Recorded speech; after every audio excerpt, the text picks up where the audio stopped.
Hello guys, आज आपण आलो आहे श्री गोडणेश्वर मंदिर सिन्नर येथे। गोडणेश्वर मंदिर हे महाराष्ट्र राज्याच्या नाशिक जिल्ह्यातील सिन्नर या तालुक्यातील गावी असलेले महादेवाचे मंदिर आहे। भारत सरकारने या मंदिराला राष्ट्रीय स्मारक म्हणून दिनांक 4 मार्च इसवी सन 1909 रोजी घोषित केलेले आहे। हे मंदिर पुरातन हेमाडपंथी शैलीतून बांधकामाचा उत्तम नमुना आहे। हे मंदिर 12व्या शतकात गवळी राजकुमार राजगोविंद यांनी बांधलेले आहे।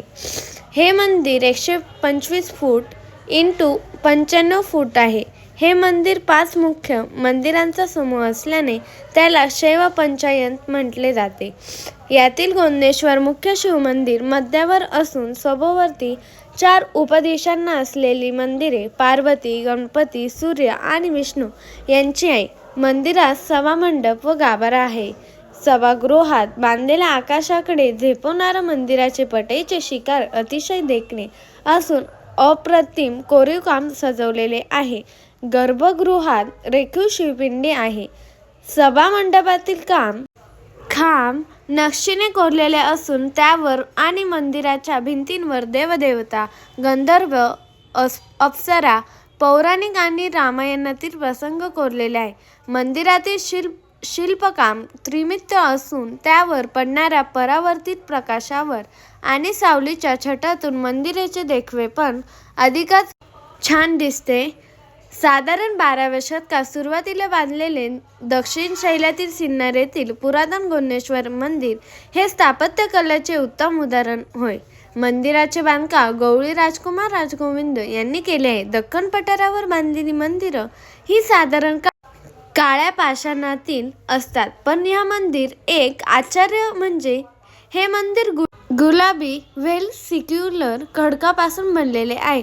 यामुळे मंदिराला नैसर्गिक गुलाबी रंग प्राप्त झाला आहे।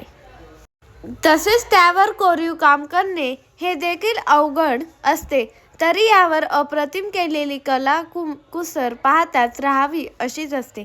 या मंदिराचे अजून एक वैशिष्ट्य आहे। गर्भगृहात देवतेवर अभिषेक केल्यानंतर ते वाहून जाणारे पवित्र जल मंदिराच्या बाहेर सोडले जाते। तिथे मगरीचे तोंड शिल्पित केलेले दिसते।